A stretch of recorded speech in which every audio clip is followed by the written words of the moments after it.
चलो ज्योति, मैं जा रहा हूँ, ज्यादा देर नहीं करूंगा। कहाँ जाना है आपको अजी?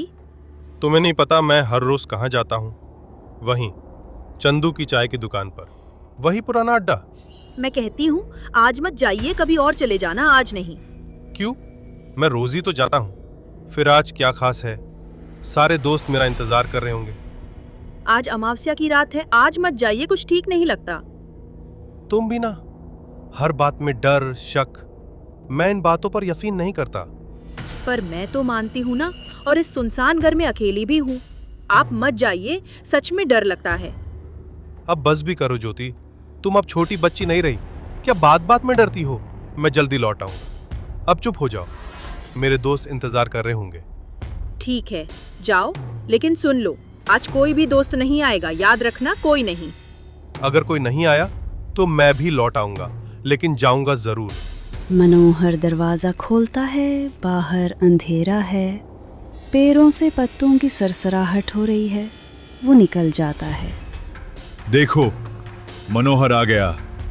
भाई, हमें तो लगा तू भी नहीं आएगा। क्यों नहीं आता यार, बताओ, बाकी सब कहाँ है? आज अमावस्या की रात है, सब डर के मारे नहीं आए, पर तू आया। चल बैठ। मुझे तो आना ही था। मनोहर बैठता है। थोड़ी देर बातचीत होती है, तभी चाय वाला उत्साह में बोलता है। अरे मनोहर भाई, आपसे अच्छी कहानी कोई नहीं सुनाता। चलो आज कोई जबरदस्त कहानी सुनाओ। ठीक है, पर यह कहानी नहीं, ये एक सच्ची घटना है जो हमारे बगल के गांव में घटी थी। बहुत पुरानी बात। अरे राधा, इतनी देर क्यों लगा दी तूने? तुझे पता है मैं कब से तेरा इंतजार कर रहा हूँ। बिट्टू, मैं तुमसे एक बात कहना चाहती हूँ। हाँ बोलो ना रानी, क्या बात है? देखो बिट्टू, मुझे पता है तुम मुझे बहुत पसंद करते हो, लेकिन क्या? मैं तो तुमसे शादी भी करना चाहता हूँ राधा। हाँ, मुझे पता है, पर बात ये है कि मेरे बाबूजी ने मेरी शादी कहीं और तय कर दी है। क्या? वो बहुत अमीर है बिट्टू, और मैं भी अब वो ही चाहती हूँ। जहाँ मेरे बाबूजी कहें वहीं मेरी जिंदगी होगी। राधा, हम तो बचपन से एक दूसरे को चाहते थे। तूने अपने बाबूजी से बात क्यों नहीं की? क्यों बताती मैं उन्हें? क्या कहती कि मैं एक फटीचर से प्यार करती हूँ? बिट्टू, तुम्हें मैं पहले पसंद करती थी, अब नहीं। तो अब मैं क्या करूँ राधा? मैं तो तुझे दिलो जान से चाहता हूँ। मैं कुछ नहीं जानती, और हाँ, अगली बार मुझे अपना चेहरा भी मत दिखाना। इतना कहकर राधा मुड़ती है और चली जाती है। बिट्टू स्तब्ध खड़ा रह जाता है। उसकी आंखें नम हैं, होंठ सूखे। बिना कुछ बोले वह चुपचाप कुएं में छलांग लगा देता है। पानी में सिर्फ एक हल्की सी आवाज होती है, फिर सब शांत। अमावस्या की उसी रात गांव की हवाएं थम जाती हैं। कुएं के पास से एक धुंध उठती है, एक परछाई उभरती है। वो बिट्टू की आत्मा है। अब वह भूत बन चुका है। चेहरा काला, आंखें लाल और आवाज भारी। राधा, तूने मेरे प्यार को ठुकराया, मेरी भावनाओं को रौंद डाला। अब इस अमावस्या की रात मैं एक अनुष्ठान लेता हूँ। अब से इस गांव में जो भी लड़की किसी लड़के को धोखा देगी या कोई लड़का किसी मासूम दिल को तोड़ेगा, मैं उन्हें छोड़ूंगा नहीं। उस लड़की को भी और उसके पूरे परिवार को मैं खत्म कर दूंगा। अरे ये क्या बच्चों वाली कहानी सुना रहा है यार? एकदम बेकार थी, मजा ही नहीं आया। अच्छा, तो तू ही सुना दे कोई डरावनी कहानी, अगर तेरे पास कोई बेहतर हो तो। अरे पहले सुनाओ तो सही, फिर पता चले कि कितनी डरावनी है ना मनोहर भैया? बिल्कुल, बातें करने से क्या होता है, कहानी में दम होना चाहिए। है एक कहानी, लेकिन अगर मैंने वो सुनाई तो तुम सब वाकई डर जाओगे। ठीक है, तो सुनो। अगर डर लगे तो बता देना, क्योंकि ये कोई कहानी नहीं है, ये घटना है जो हमारे इसी गांव में घटी थी।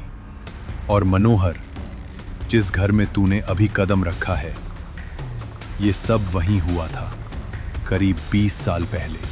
श्यामपुर गांव में राम नाम का एक किसान रहता था।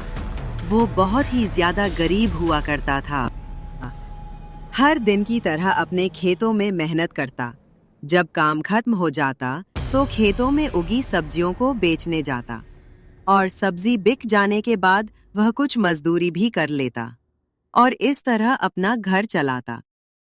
एक दिन राजू जब जंगल से गुजर रहा था, तभी उसकी नजर एक बहुत ही बूढ़ी औरत पर पड़ी।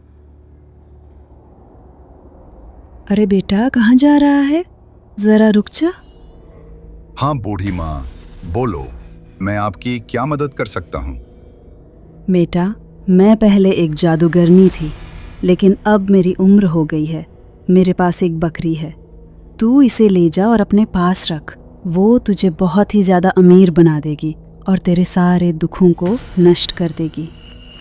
अरे बूढ़ी माँ, मैं आपकी इज्जत करता हूँ, मगर आप जो बोल रही हैं वो एकदम बकवास लग रहा है। आजकल जादूगर नहीं होते और मैं इन बातों पर भरोसा भी नहीं करता। हाँ, तुझे मेरी बातों पर भरोसा नहीं होगा, लेकिन तू इस बकरी को अपने साथ ले जा। नहीं बूढ़ी माँ, मैं अपना खर्चा बहुत ही मुश्किल से निकालता हूँ। अब बकरी कहाँ पालूंगा? अरे, ये बकरी तुझसे कुछ भी नहीं मांगेगी।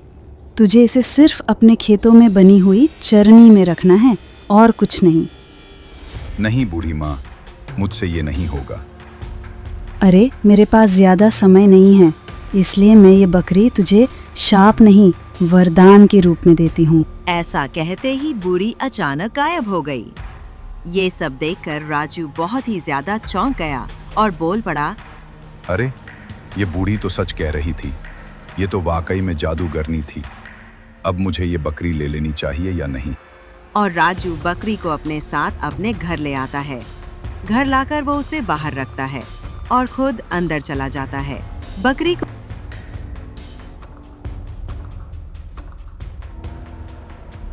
यह किसकी बकरी है जो आप उठा कर ले आए हो?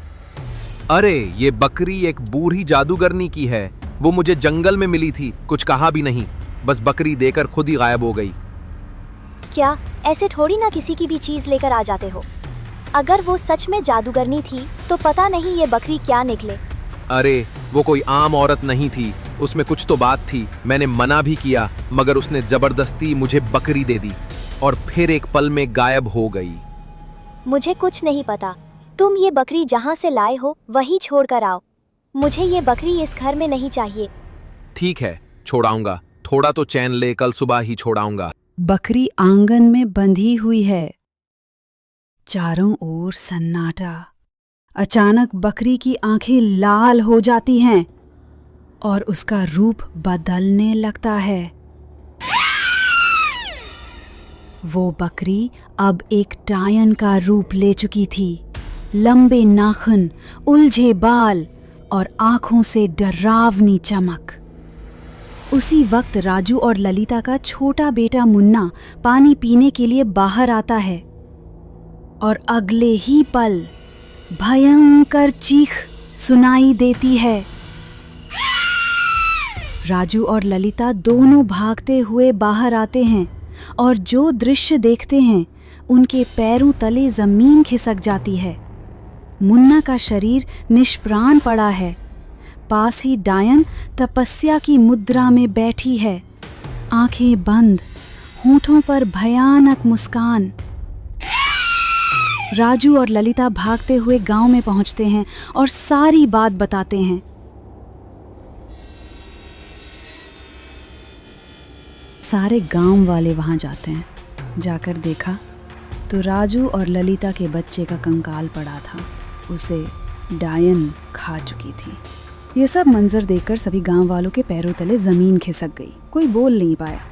सब लोग वहां से भाग गए। उसके बाद सभी गांव वालों ने एक निर्णय लिया। गांव की औरतों और बच्चों को एक घर में बंद कर दिया गया और सभी गांव वाले सीधे तांत्रिक के पास गए। क्या हुआ? क्यों आए हो यहाँ पर? हमारे गांव में एक डायन ने कब्जा कर लिया है। हमारे गांव के एक बच्चे को भी खा चुकी है। वो डायन बकरी का चेहरा बनाकर आई थी। तांत्रिक आंखें बंद करता है, मंत्र पढ़ता है, साधना करता है और उसे सब पता चल जाता है। वो उठता है और गांव वालों के साथ चलता है।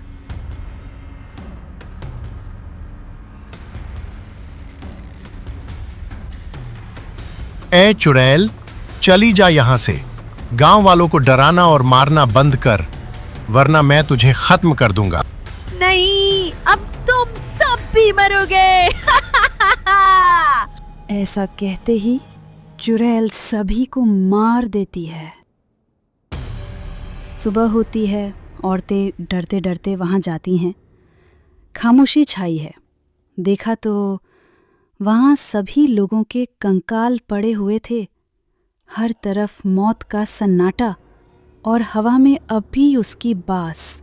ये सब देख के वो सभी भाग गई। बस कर भाई, बहुत हो गई डरावनी कहानियां। अब मैं निकल रहा हूं, चलो चलता हूं। अरे अरे, क्या बात है मनोहर, डर तो नहीं गया तू? मैं किसी से नहीं डरता, समझे? इतना कहकर मनोहर तेजी से बाहर निकल जाता है। देखा भाई, मनोहर तो सच में डर गया। कैसे भागा है। गोविंद, तूने जो कहानी सुनाई वो उसी के घर की थी ना? सच बता, क्या वो कहानी सच्ची थी या तू बस हवा में ही कुछ बना रहा था? अरे नहीं रे, मैं तो बस यूं ही बना रहा था। मुझे पता था वो जरूर डर जाएगा। अरे मनोहर, कहें तो घर तक छोड़ाऊं? तेज हवा चलती है। दुकान के बाहर किसी के पैरों की घिसटती हुई आवाज आती है। दरवाजे की घंटी टिन टन करती है। दरवाजे पर एक आदमी खड़ा है। बिखरे हुए बाल, फटे हुए कपड़े, चेहरा कालिख से सना और आंखें सुर्ख लाल। ये है बिट्टू। एक कप चाय। उसकी आवाज़ सुनते ही चाय वाले के हाथ से कप छूटकर गिर जाता है। गोविंद की हंसी एकदम रुक जाती है। दोनों की सांसें थम जाती हैं। ये कौन है? ये तो बिट्टू है, पर वो तो 20 साल पहले मर गया था। अगले ही पल बिट्टू की लाल आंखें चमकती हैं और वो चीखते हुए दोनों पर झपट पड़ता है। चीखें हवा में गूंजती हैं। रुको मनोहर रुकता है। वह पीछे मुड़कर देखता है। एक आकृति धुंध में से बाहर निकलती है। मनोहर की आंखें चौड़ी हो जाती हैं, सांस तेज। अगले ही पल बिट्टू उस पर टूट पड़ता है। अंधेरे से कोई अंदर आता है। वही मनोहर जैसा चेहरा, वही कपड़े, मगर आंखें थोड़ी लाल, चाल थोड़ी अलग। ये अब बिट्टू है जो मनोहर का रूप लेकर आया है। ज्योति, देखो मैं आ गया।